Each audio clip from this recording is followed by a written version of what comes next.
किसी की हाथ नहीं थी, किसी की पाँव नहीं थी, किसी का बिल्कुल सर मालूमात नहीं होता था, कोई टुकड़े टुकड़े हुए थे सारे। सारा इलाका बिल्कुल काला था, ये दरख्त वगैरह सारे ख़त्म हुए थे और बिल्कुल किसी का पता नहीं चल रहा कि कौन कौन है।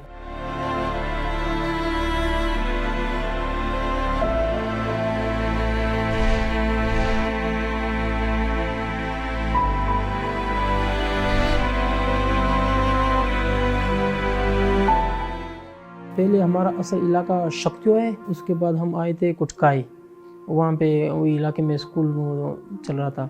जब मेरे अब्बू का इधर बैंक में जॉब लगी ना, तो हम टांग शिफ्ट हो गए। मेरे फैमिली में मेरे अब्बू, अम्मी है और हम 3 भाई थे। एक भाई तो ये शहीद हुए, मेरे 2 सिस्टर हैं। अल्हम्दुलिल्लाह सारे तालीम याफ्ता है। उसके बाद हम जाते थे वज़ीरिस्तान, लेकिन गर्मियों में की छुट्टी होती थी ना, उस वक्त जाते थे। छुट्टियां आ रही थी तो हम बहुत खुश थे कि हम छुट्टियां वज़ीरिस्तान में गुजारेंगे और वहाँ पे तो पहले माहौल ठीक था। साउथ वज़ीरिस्तान एजेंसी में जब जाते थे ना सर्दियों गर्मियों में 3 महीने की छुट्टी थी, तो क्रिकेट भी खेल रहे थे और वहाँ के इलाके के अपने खेल होते थे, वही खेलते थे। यार पहले जो हमारा ये बड़ा भाई था, ये हमें तालीम की तरफ वो मुतवज्जा करते थे कि यार सबक पढ़ो, इस तरह है, क्योंकि उसके साथ हम बहुत क्लोज थे ना। तालीम भी बताता, जब हम छुट्टियों में जाते थे वहाँ पे हमें और लोगों को, इलाके लोगों को ट्यूशन भी पढ़ाता था वो। फिर हमें कहता कि तुम लोग सो जाओ, अभी अपने पढ़ाई की हुए। जो घर का काम देते स्कूल में वो भी हमारे साथ बैठता था, करता था ठीक ठाक से। बड़ा काबिल बंदा था वो। कि अब उन्हें रखी थी कि बच्चे बाहर नहीं निकलेंगे, यहाँ पे कार्टून वगैरह और टीवी देखेंगे। तो ये हम शाम बैठे थे, उसमें ये खबरें चल रही थी कि ये अटैक हो गया था अमेरिका में, तो हम लाइव टीवी में देख रहे थे। फ़िलहाल उस वक्त हमें नहीं पता चला, लेकिन बाद में पता चला कि ये तो अटैक हुआ था। ये हमारे इलाके में तो पहले से ये हमारे मसूद जो है ना, वो वैसे भी असला वगैरह पहले से लेते थे ना।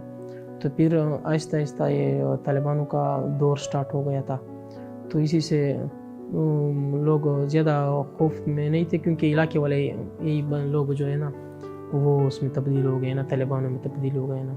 लोग जो थे ना समझदार थे, उसको डर था कि भाई इसके तो हालात ख़राब करेंगे, हमारी फैमिली को ख़राब करेंगे ना। उसने फिर वहाँ से निकलना शुरू कर दिया। तो फिर मेरे अबू ने कहा कि यार जाते हैं, ये तो फिर आगे का हालात बहुत ख़राब हो जाएंगे।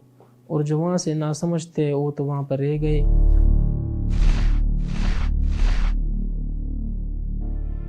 मैंने भी पहली बात की कि 2 सिस्टर है, उसमें एक हमारे लद्दा कॉलेज नहीं, लद्दा नहीं, ये कड़मा, वहाँ पे जो फीमेल का मदरसा होता है ना, वहाँ पे मेरे सिस्टर ने BSc भी किए हुए और ऊपर से आलिम की दर्जा भी किया हुआ है।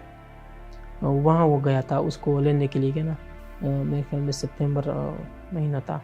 20 साल तो होंगे, क्योंकि मैं उनसे बड़ा था सबसे। मैं तो मेरे ख्याल में 4th 5th में था जब इसका हमें पता चला। हम क्योंकि इससे ड्रोन से फिर हालात भी ख़राब हो गए उधर के, फिर हमने अब ने कहा कि नहीं जाते हैं बस। ड्रोन हमें बिल्कुल पता नहीं था। जब ये बमबारी हो गई ना, तो उसके बाद ये हमें पता चला कि ये ड्रोन था और ये B-52 तैयार था। वही घर में मुलाकात हुई थी, उसने कहा कि मैं बहन को उधर जा रहा हूँ मदरसे में, वहाँ से फिर मैं आऊँगा। बात तो ज़्यादा हुई थी। उसने कहा कि बस हम उधर से हमारे इलाके वहाँ कड़मा के एक मिठाई थी, वो भी बहुत मशहूर थी। उसने कहा कि वो भी लाऊंगा साथ आप लोगों के लिए। हमने कहा कि यार हमें भी ले जाओ। उसने कहा कि नहीं तुम, मैं आऊँगा और शाम को वापस आऊँगा। लेकिन फिर उसने ये बात भी की थी कि मैं मामू के घर जाता हूँ, 1 दिन 2 दिन अगर वहाँ पे मैं गुजारूँगा तो फिर वापस आऊँगा। लेकिन वापस फिर नहीं आया वो। उन अटैक हुआ था ना, तो उसके बाद हमें फिर भी पता नहीं चला, जो क्योंकि वो मदरसे वाला जो मोहतमिम था, उसने सारे जो फीमेल थी ना उसको ले आया गया ना। मेरी बहन भी घर आ गई ना बहन। जब उसने हमने पूछा कि भाई किधर, उसने कहा तो मुझे छोड़ के फिर वापस चला गया। फिर हम इधर उधर लोगों के पूछ रहे थे कि इस तरह कहाँ हुआ। मामू को कॉल की थी कि उधर बंदे को की थी कि इसको कहाँ है, आपके घर आया है? उसने कहा नहीं आया। फिर हम इधर उधर फिर रहे थे, ढूंढ रहे थे। तो लोग कह रहे थे कि यहाँ पे तालिबान थी, लेकिन जब इलाके वाले से पूछा, उसने कहा तो ये तो सारे इलाके वाले ही बंदे थे ना, अपने बंदे। उसके बाद ये जो अटैक हुआ था, फिर उसने जो बाकी लोग گھر میں تھے نا، اس نے کہا کہ یار کوئی یہ دھماکہ ہو گیا یا اٹیک ہو گیا ڈرون والا، چلو اس کے پاس چلتے، کون کیا ہوا، کوئی زخمی ہو گیا ہے۔ باقی جو علاقے والے لوگ گئے تھے نا، اس کے بعد دوبارہ اس نے بمباری کی تھی۔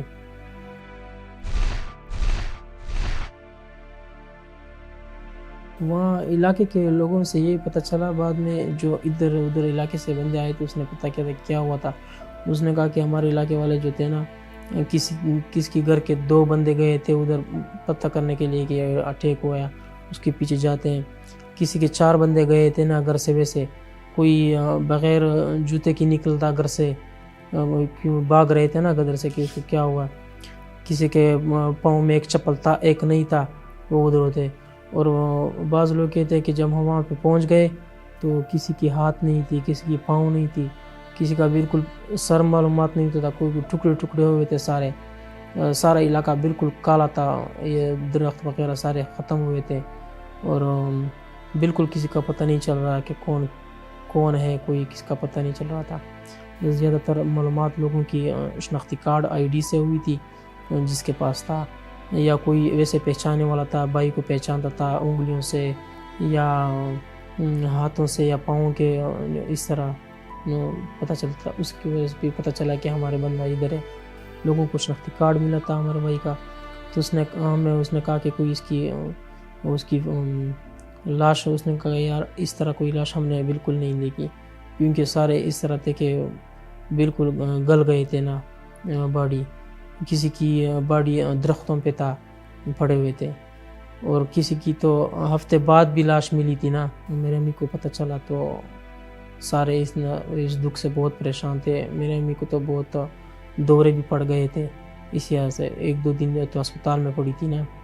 اس کے بعد پھر جب اسے ہوش آیا، اس نے کہا کہ میں ادھر جاتی ہوں، ادھر دیکھتا ہوں کہاں پہ یہ ہوا تھا۔ تقریباً 15-20 دن کے بعد اس کو ہم ادھر لائے، وہ جہاں پہ یہ اٹیک ہوا تھا۔ اس نے کہا کہ نہیں، میں وہاں پہ جاؤں گی، وہاں پہ دیکھوں گی کہ کون سی جگہ پہ اس کا اٹیک ہوا تھا۔ میں یہ نہیں مانتا کہ وہ ادھر گیا تھا۔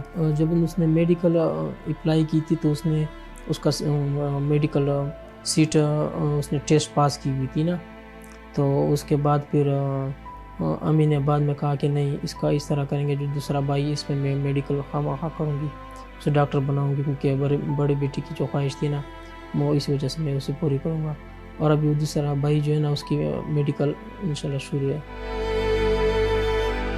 ہمارے دل میں بہت یہ سوال آ گئے، لیکن ہمیں کیا کر سکتے ہیں، امریکہ سے کیسا بدلہ لیں گے نا۔